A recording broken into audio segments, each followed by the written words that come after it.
Hello everyone, welcome to judiciary gold. आज के session में हम छत्तीसगढ़ जुडिशियल सर्विसेज एग्जामिनेशन के बारे में सारे डिटेल्स देखने वाले हैं। एग्जाम का पैटर्न क्या रहता है, हमारे पॉइंट्स ऑफ फोकस क्या रहने चाहिए, बुक्स रेफर करनी है या रेफर नहीं करनी, बीएलएड कैसे पढ़ना है और किस पोर्शन पर ज्यादा फोकस करना है। अगर वीडियो लाइक नहीं किया है तो लाइक कर दीजिए और अगर चैनल सब्सक्राइब नहीं किया है तो सब्सक्राइब करना बिल्कुल भी ना भूलें। चलिए स्टार्ट करते हैं। सबसे पहले हम देखते हैं कि छत्तीसगढ़ जो स्टेट है, जो हम फोकस करने वाले हैं, उसमें एज लिमिट क्या है। तो एज लिमिट है 21 टू 35। इस एज ग्रुप के लोग यहां पर अपियर हो सकते हैं। आगे प्री 100 मार्क्स का होता है जो कि 2 आवर्स का होता है।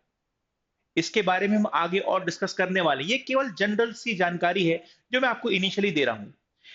प्रीलिम्स 100 मार्क्स का होता है और 2 आवर्स का होता है। इसके आगे क्या इसमें नेगेटिव मार्किंग होती है? प्रीलिम्स में कई स्टेट्स में नेगेटिव मार्किंग है, बट क्या यहां पर होती है? The answer is no. यहां पर कोई नेगेटिव मार्किंग नहीं होती और शायद यही कारण है कि यहां का कट ऑफ काफी हाई जाता है। आगे मेंस ओनली वन, केवल एक ही पेपर होता है 3 घंटे का। याद रखना, 100 मार्क्स का सिर्फ एक पेपर होता है मेंस में। इस पे भी हम डिस्कस करने वाले हैं। आगे इंटरव्यू होता है 15 मार्क्स का। इसमें भी क्वालिफाइंग मार्क्स होते हैं। तो हम डिस्कस करेंगे कि क्या क्वालिफाइंग मार्क्स वहां पर होते हैं और ये क्वालिफाइंग मार्क्स का मतलब क्या होता है। ये बेसिक सी बड़ी जानकारी थी जो मैंने आपको दी।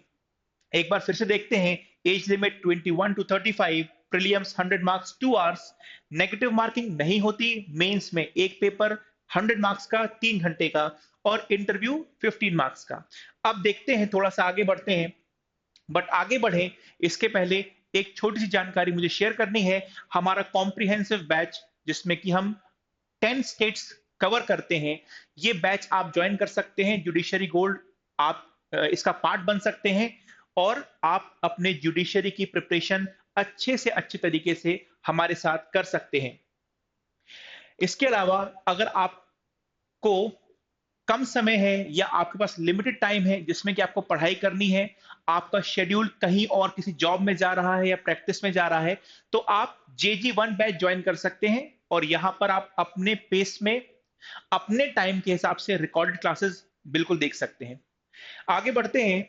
और अगर आपको जुडिशरी गोल्ड का पार्ट बनना है तो आप all India judiciary scholarship and admission test में अपियर हो सकते हैं और जुडिशरी गोल्ड का पार्ट बन सकते हैं। और इस टेस्ट में अपियर होने से आपको 100% तक का स्कॉलरशिप मिल सकता है।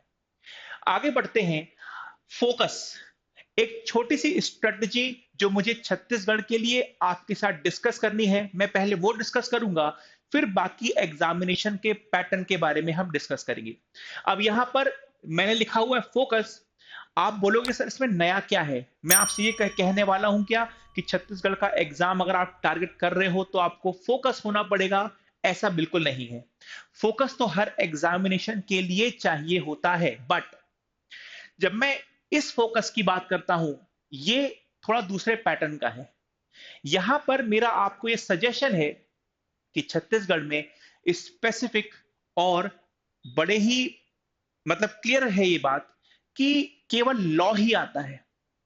वहां पर जीके नहीं आता, वहां पर इंग्लिश नहीं आता। तो यहां पर आपको फोकस करना है स्पेसिफिकली लॉ पर, नंबर वन। तो हमको ये एक चीज पता होनी चाहिए कि हमको काहे पर फोकस करना है? लॉ पर। बट क्या इतना सफिशिएंट है? नहीं। एक बात और सुन सुन लीजिए और समझ लीजिए कि कट ऑफ छत्तीसगढ़ का बहुत हाई जाता है। अगर आपके 90 प्लस मार्क्स भी हैं तो भी इस बात की श्योरिटी नहीं होती कि आप प्री क्लियर कर लोगे। आउट ऑफ 190 प्लस भी अगर आपके हैं, तो श्योरिटी नहीं होती कि आप एग्जाम प्री क्वालिफाई कर ही लोगे। ऐसा इसलिए होता है, नॉर्मली ऐसा उन एग्जाम्स में होता है जहां पर पैटर्न बहुत ज्यादा चेंज नहीं होता। आप समझ रहे हो कि मैं फोकस के कॉन्टेक्स्ट में ये बात क्यों कह रहा हूं? यहां पर जो छत्तीसगढ़ का एग्जामिनेशन पैटर्न है वो बहुत ज्यादा चेंज नहीं हुआ। तो लोग अगर 2-3 बार अपियर हो जाते हैं और वहीं की तैयारी कर रहे हैं तो इस बात की काफी प्रोबेबिलिटी होती है कि वो बहुत हाई स्कोर कर सकते हैं। इसीलिए यहां पर जब मैं बात करता हूं फोकस की, तो मैं उस पैटर्न पे फोकस की बात कर रहा हूं जिस पैटर्न पे क्वेश्चंस आते हैं, नंबर वन। हालांकि मैं ये नहीं कह रहा कि क्वेश्चंस रिपीट होते हैं, क्वेश्चन रिपीट नहीं होते, बट पैटर्न सेम रहता है, मैं ये कह रहा हूं। और अगर आप previous year question paper solve करते हो, स्पेसिफिकली लॉ पे स्टिक रहते हो, तो आप भी 90 प्लस लेकर आ सकते हो और आपका प्रीलिम्स क्लियर हो सकता है। तो यहां पर छत्तीसगढ़ अगर आप प्रिपेयर कर रहे हो, तो ये फोकस जो है, जो कि आपको स्ट्रिक्टली बेयरएक्ट पर करना है, प्रीवियस ईयर क्वेश्चन पेपर्स पर करना है, ये आपको ध्यान रखना है। ये मुझे लगता है कि सबसे इंपॉर्टेंट पॉइंट है अगर आप छत्तीसगढ़ की प्रिपरेशन कर रहे हो तो। ये बड़ा छोटा सा एक पॉइंट था जो मुझे आपसे डिस्कस करना था, ये हो गई। अब यहां से आगे बढ़ते हैं। एग्जाम जो है, इसकी डिटेल्स जानते हैं। एग्जाम ट्रायल ईयर होता है, इसका मतलब है कि 3 स्टेजेस में होता है। सबसे पहले होता है प्रीलिम्स, फिर होता है मेंस और फिर होता है इंटरव्यू। प्रीलिम्स 100 मार्क्स का होता है, इसमें कोई नेगेटिव मार्किंग नहीं होती। मेंस 100 मार्क्स का होता है, 80 प्लस 20। ये 80 प्लस 20 क्या है, ये हम डिस्कस करने वाले हैं आगे। इंटरव्यू 15 मार्क्स का होता है, ये 33% और 25% क्वालिफाइंग मार्क्स है, इस पे भी हम डिस्कशन करेंगे। बट एक चीज और समझ लो, यहां से हम आगे बढ़े, छत्तीसगढ़ के लिए एक बड़ी विशेष बात है, और वो बात यह है कि छत्तीसगढ़ में प्रीलियम्स में जो सब्जेक्ट्स आते हैं वो अप्रोक्सीमेटली 15 सब्जेक्ट्स हैं, नंबर वन। नंबर टू, जो खास बात है वो ये है कि यहां पर पैटर्न ये क्लियर नहीं होता, ये स्पेसिफाइड नहीं होता कि किस सब्जेक्ट से कितने क्वेश्चंस आना है, वो चेंज होता रहता है। आप जैसे मध्य प्रदेश की अगर बात करो तो फिक्स्ड है कि कॉन्स्टिट्यूशन से कितने क्वेश्चन आएंगे, CPC, CrPC, evidence, TPA, contract, इससे कितने क्वेश्चन आएंगे, ये फिक्स्ड है, उतने ही मार्क्स का आएगा। बट छत्तीसगढ़ में ऐसा नहीं होता। 15 सब्जेक्ट्स हैं और इनका जो नंबर ऑफ क्वेश्चंस है प्रीलियम्स में वो फिक्स्ड नहीं होता। बट स्टिल एक बहुत खास बात जो आपके लिए यहां पर हम एक डिस्कशन कर रहे हैं कि अप्रोक्सीमेटली कितने क्वेश्चंस किसी सब्जेक्ट से बनने की संभावना रहती है, वो मैं आपको बता देता हूं। तो देखिए, कोड ऑफ सिविल प्रोसीजर, इसमें 10 to 15 क्वेश्चन है। याद रखना, ये जो लिस्ट मैंने आपके सामने यहां पर बनाई हुई है, ये मेजर सब्जेक्ट्स की लिस्ट है, ये मेजर सब्जेक्ट्स की लिस्ट है। एक और लिस्ट है, देखिए यहां पर 7 सब्जेक्ट्स हैं, बाकी मैंने कहा 15 सब्जेक्ट्स हैं, तो उसको माइनर में मैंने रखा हुआ है। तो याद रखना, जो मेजर है कोड ऑफ सिविल प्रोसीजर, 10 से 15 क्वेश्चन, अब 12 भी हो सकते हैं, 13 भी हो सकते हैं, 10 भी हो सकते हैं। ये पैटर्न है, ये जो लास्ट ईयर के क्वेश्चन पेपर्स आए हैं उसको देखते हुए मैंने ये पैटर्न आपको बताया। Code of criminal procedure, again major portion है, 10 से 15 क्वेश्चन यहां पर आते हैं। इंडियन पिनल कोड 10 से 12 क्वेश्चंस आते हैं। इंडियन एविडेंस एक्ट 5 से 10 क्वेश्चन आते हैं। इंडियन कॉन्स्टिट्यूशन 5 to 8 क्वेश्चंस आते हैं। Transfer of property act 5 to 10 questions आते हैं। Indian contract act 5 to 8 questions आते हैं। ये एक रेंज है, इस रेंज के बीच में कहीं आपको इन सब्जेक्ट से क्वेश्चन मिलेंगे। और याद रखना, यही बहुत खास बात होती है, क्योंकि वहां पर पैटर्न फिक्स नहीं होता। तो कभी ऐसा हो सकता है कोई सब्जेक्ट आपका बहुत अच्छा तैयार है बट उससे क्वेश्चन कम आ गए, और कोई ऐसा पोर्शन भी है जहां से सब्जेक्ट जो आपका सब्जेक्ट स्ट्रांग है वहां से कम क्वेश्चन आ गए। तो ये थोड़ा सा वेरिएशन हो सकता है, इसलिए मैंने कहा बिल्कुल ही स्ट्रिक्टली फोकस हो जाना है बेयरएक्ट पर और प्रीवियस ईयर क्वेश्चन पेपर के पैटर्न पर। मैं क्वेश्चंस पे नहीं कह रहा कि वही क्वेश्चंस रिपीट हो रहे हैं, बट स्टिल जो पैटर्न है वो बहुत ज्यादा चेंज नहीं होता। ये हो गया हमारा छत्तीसगढ़ का जो मेजर पोर्शन था, जो मेजर सब्जेक्ट्स का या लॉस का पोर्शन था वो। अब आते हैं जो हमारे माइनर पोर्शन है, माइनर लॉज हैं।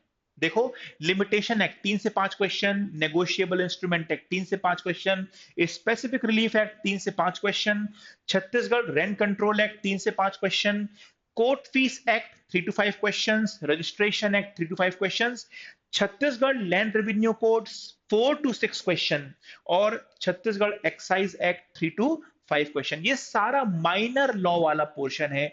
नॉर्मली अगर आप देख रहे हो तो यहां पर 3 से 5 क्वेश्चन आ रहे हैं, और जो मेजर लॉज हैं वहां पर अपन एक एवरेज निकालें तो हम मान सकते हैं कि करीब 10 क्वेश्चन बनते हैं एवरेज मेजर लॉज से, और 5 क्वेश्चन के अप्रोक्सीमेटली 3 से 5 क्वेश्चन बनेंगे आपके माइनर लॉज से। ये एक पैटर्न जो कि लास्ट ईयर क्वेश्चन पेपर्स को देख करके मैंने आपके सामने रखा। हालांकि मैं आपसे ये बिल्कुल नहीं कह रहा कि जो अब एग्जामिनेशन होगा उसमें पैटर्न चेंज नहीं होगा। मैं आपसे ये बिल्कुल नहीं कह रहा कि जो अब एग्जाम होगा उसमें भी यही पैटर्न फॉलो हो जाएगा, या उसमें जो है उतने टफ क्वेश्चंस नहीं रहेंगे। ये सब मैं नहीं कह रहा, ये मैं हिस्ट्री की बात कर रहा हूं। आप ये बिल्कुल सोच करके ना बैठ जाएं और अपनी मेहनत को कम ना कर दें कि ये तो बड़ा इजी होने वाला है, या केवल बेयर एक्ट ही तो पढ़नी है, या केवल प्रीवियस ईयर क्वेश्चन पेपर ही तो देखने हैं। ऐसा नहीं है, क्योंकि आपके जो कॉम्पिटिटर्स हैं वो बकायदा दिन में 10, 12, 15 घंटे मेहनत कर रहे हैं, और प्री जो होता है वहां पर 1 नंबर से आप इन होते हो, 1 नंबर से आउट होते हो। तो जितना इजी होता है उतना ही टफ भी होता है। छत्तीसगढ़ में मैंने बता दिया 90+ भी अगर हो तो इस बात की प्रोबेबिलिटी नहीं है या श्योरिटी नहीं है कि आप सिलेक्ट हो ही जाओगे। इसलिए थोड़ा इस बात को ध्यान रख करके आपकी मेहनत आपको कहीं से कम नहीं करनी। आपको ये नहीं सोच कर जाना, कई बार ये बहुत एक ड्रॉबैक भी होता है कि हमने एग्जाम का एक पैटर्न सोच के रखा है, हम वहां पर गए पैटर्न चेंज हो गया, तो क्या होगा अल्टीमेटली हम वहां जाके उस चेंज पैटर्न से डील नहीं कर पाएंगे। इसलिए मैं इस बात को यहां पर क्लियर कर रहा हूं कि जितनी भी बातें मैंने अभी तक आपको बताई हैं ये सब हिस्ट्री को देख करके बताई है कि अभी तक क्या हुआ है, बट फ्यूचर में क्या होगा ये तो क्वेश्चन पेपर ही बताने वाला है। तो अपनी मेहनत आपको जारी रखनी है। तो मेजर और माइनर लॉस के बारे में मैंने आपको बता दिया। अब यहां से आगे बढ़ते हैं। How often the syllabus has change? It is not changed. मैंने आपको बताया जो इतने ज्यादा कट ऑफ वहां पे जा रहा है उसका कारण ही ये है कि ना बहुत ज्यादा पैटर्न में कोई चेंज हुआ है, ना बहुत ज्यादा सिलेबस में कोई चेंज हुआ है। अच्छा, एक और छोटी सी बात है, अगर जीके और इंग्लिश आते हैं तो कई बार लॉ तो सबका बहुत अच्छा रहता है, बट कट ऑफ डिसाइड करता है जीके और इंग्लिश। जिसने जीके और इंग्लिश में अच्छे स्कोर कर लिया तो कट ऑफ आगे बढ़ जाता है, मगर यहां पर वैसा भी नहीं होता। वहां पर तो क्वेश्चन चेंज होंगे ही। वहां पे कहां से क्वेश्चन आने वाले नहीं पता, कई बार करंट के ज्यादा आ जाते हैं, कई बार स्टैटिक के ज्यादा आ जाते हैं, तो वहां पर कट ऑफ वेरी होने की संभावना भी रहती है, बट यहां पर वो भी प्रोबेबिलिटी नहीं होती। तो याद रख लेना टाइप ऑफ क्वेश्चन तो बेयर एक्ट बेस्ड यहां पर ज्यादा होता है। याद रख लेना बेयर एक्ट बेस्ड यहां पर ज्यादा होता है। हाँ, कंसेप्चुअल रहते हैं क्वेश्चंस, ऐसा नहीं कंसेप्चुअल नहीं रहते, रहते हैं, बट यहां पर थोड़े से इलस्ट्रेशन बेस्ड हो जाते हैं। और इलस्ट्रेशन कहां से होते हैं? कोई नया प्रैक्टिकल एग्जाम्पल नहीं दिया होता, कोई प्रैक्टिकल क्वेश्चन नहीं दिया होता, बेयरट के ही इलस्ट्रेशंस आपको वहां पर क्वेश्चन पेपर में मिल जाएंगे। इसलिए थोड़ा सा बेयर एक्ट पे बहुत ज्यादा फोकस करके चलना है आपको। Are enactment dates important? हाँ, बेयर एक्ट में जो दिया है आपके लिए सब इंपॉर्टेंट है, अगर आप छत्तीसगढ़ की तैयारी कर रहे हो तो। आगे, क्या सेक्शन नंबर इंपॉर्टेंट है? हाँ बिल्कुल है, बता दिया क्यों। How often questions are repeated from previous year papers? क्या प्रीवियस ईयर क्वेश्चन पेपर से पूरा का पूरा क्वेश्चंस रिपीट हो जाता है? हाँ, ऐसा हो जाता है। कितना होता है अपन इसके बारे में नहीं कह सकते, बट हो जाता है। अगर आपने previous year question paper solve किए हैं तो आपको उससे क्वेश्चन देखने के लिए मिल जाएंगे, कोई बड़ी बात नहीं है। हाँ, बट एक बात जो सबको ध्यान देना चाहिए वो ये है कि प्रीवियस ईयर पेपर से क्वेश्चन रिपीट होने के दो एस्पेक्ट होते हैं। एक तो ये एस्पेक्ट होता है कि वही का वही सेम क्वेश्चन रिपीट हो गया, या एक दूसरा एस्पेक्ट ये आता है कि सेम क्वेश्चन तो नहीं है, बट सेम सेक्शन से आ गया, सेम प्रिंसिपल से आ गया, सेम डॉक्ट्रिन से आ गया। इसकी संभावना काफी रहती है। तो ये आप लोग ध्यान रखना, ये तो उतना ज्यादा नहीं होगा, होगा बट ज्यादा नहीं। ये इसकी संभावना काफी अधिक होती है। इसलिए मैंने कहा कि previous year question papers red with bare act आपका काफी जो है पोर्शन कवर करवा देंगी छत्तीसगढ़ प्री के लिए। ये भी हम प्री की बात करें, मेंस में भी आएंगे। तो ये हमारा हो गया कि क्वेश्चन रिपीट होते हैं या नहीं होते। आगे बढ़ते हैं। Any surprise element in last 2-3 examination? कोई सरप्राइज एलिमेंट रहा है? हाँ, सरप्राइज एलिमेंट बड़ा ही सरप्राइजिंग था, और वो ये था कि क्वेश्चन पेपर बहुत ही इजी आ गया। और जब बहुत इजी हो गया तो कट ऑफ बहुत हाई चला जाएगा। मैंने कहा 90 के ऊपर भी जिन लोगों के मार्क्स थे, सिलेक्शन प्री क्लियर उनका नहीं हुआ। तो ये आपको ध्यान रखना है, easy then expected, cut off too much high, याद रखना। आगे, एरियाज ऑफ फोकस, मेरा तो शुरू से यही कहना है कि बेयरएक्ट पे फोकस करो, कवर टू कवर पढ़ डालो, previous year question paper solve करो, आपका प्री निकलने की, क्लियर करने की काफी संभावना बढ़ जाएगी। आगे, state specific book for references, focus on bare act. कोई यहां पर बुक की जरूरत आपको नहीं पड़ेगी। हाँ, नो डाउट डॉक्ट्रिन्स हैं, प्रिंसिपल्स हैं, ये आपको पता होने चाहिए, क्योंकि हर बात जो डॉक्ट्रिन्स हैं, जो प्रिंसिपल्स हैं, वो बेरेक्ट में नहीं दिए होते, बट उस सेक्शन से कोई डॉक्ट्रिन प्रिंसिपल निकला है तो वो आपको पता होना चाहिए। तो वो भी मैं बेरेक्ट में का ही पार्ट मानता हूं, क्योंकि वो बेरेक्ट से ही निकला। अब केस लॉज इंपॉर्टेंट और नॉट? केस लॉज इंपॉर्टेंट होते हैं, बहुत ज्यादा बिल्कुल रिसेंट आपको पता होना चाहिए, जैसे दिल्ली में पता होना चाहिए। क्या ऐसा है? ऐसा बिल्कुल नहीं है। ठीक है, लैंडमार्क जजमेंट्स आपको सारे पता होने चाहिए। रिसेंटली कुछ बहुत बड़ा हो गया है तो पता होना चाहिए, अदरवाइज बहुत ज्यादा केस लॉज स्पेसिफिक नहीं होता। बट मैं फिर से एक बात आपसे कह रहा हूं, ये सारी बातें मैं आपको हिस्टोरिक जो अभी तक पेपर्स हो चुके हैं उस एस्पेक्ट में बता रहा हूं। अभी अगर आपने मध्य प्रदेश का जो प्रीलियम्स हुआ था वो अगर आपने देखा हो, तो वहां पर भी केस लॉस में क्वेश्चन आए हैं, जबकि एमपी का पैटर्न ये नहीं था। एमपी में रिसेंट केस लॉज नहीं आते थे, बट इस बार आए हैं। तो बट वही बात है कि अगर अपन उसके पहले कोई एनालिसिस करते हैं तो अपन यही बोलेंगे कि भाई रीसेंट केस लॉस पर क्वेश्चन नहीं आते, बट इस बार तो आ गए। इसलिए मेरा कहना यह है कि नॉलेज, अपने नॉलेज को रिस्ट्रिक्ट ना कर दें।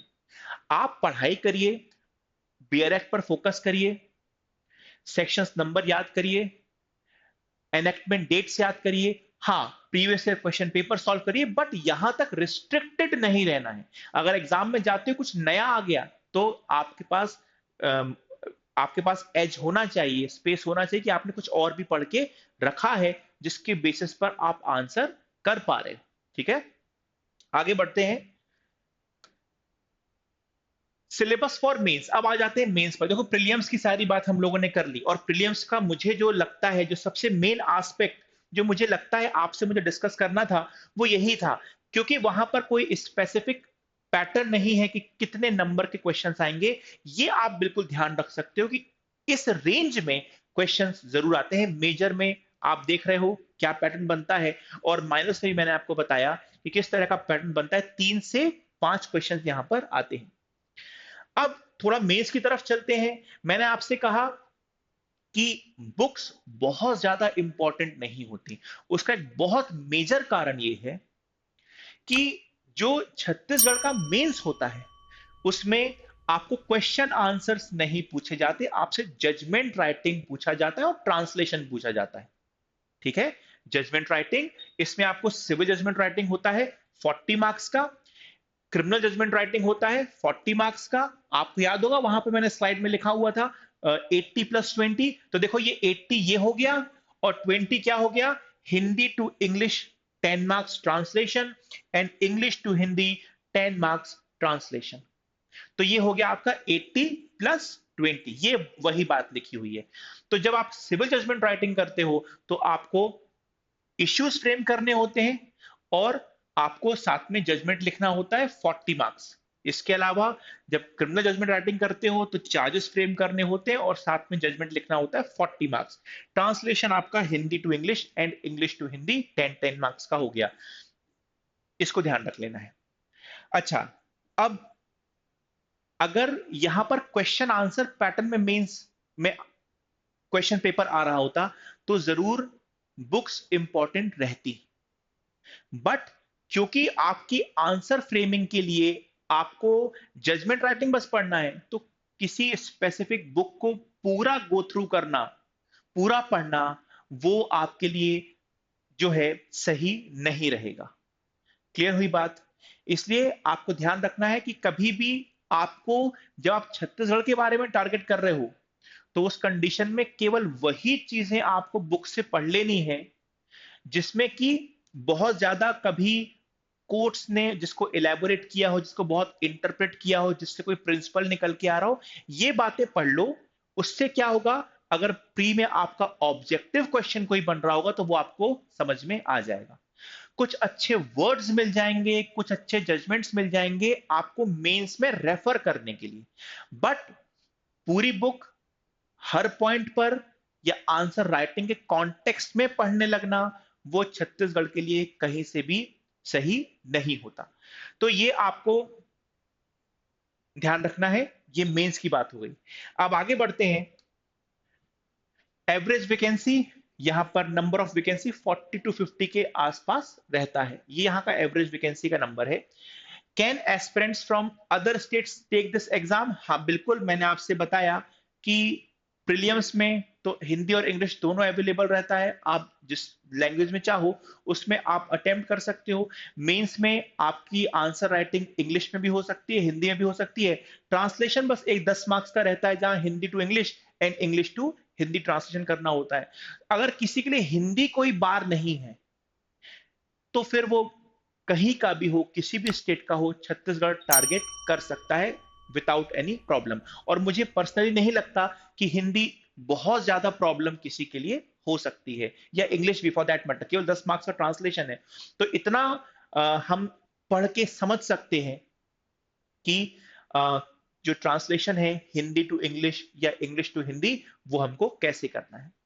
Books to refer for major and minors, किसी भी एक्ट के लिए आपको जो भी रेफर करना है, मैंने बता दिया बेयर एक्ट है। इसके अलावा जिसको कि मैंने जो बात मैंने आपसे कही कि भाई अगर कोई ऐसा पोर्शन है जिसको कि बहुत ज्यादा इंटरप्रेट किया हुआ है, जिससे प्री में ऑब्जेक्टिव आ सकता है, उस पोर्शन के लिए आप रेफर बुक्स कर सकते हो। अब बुक्स कौन सी रेफर कर सकते हो?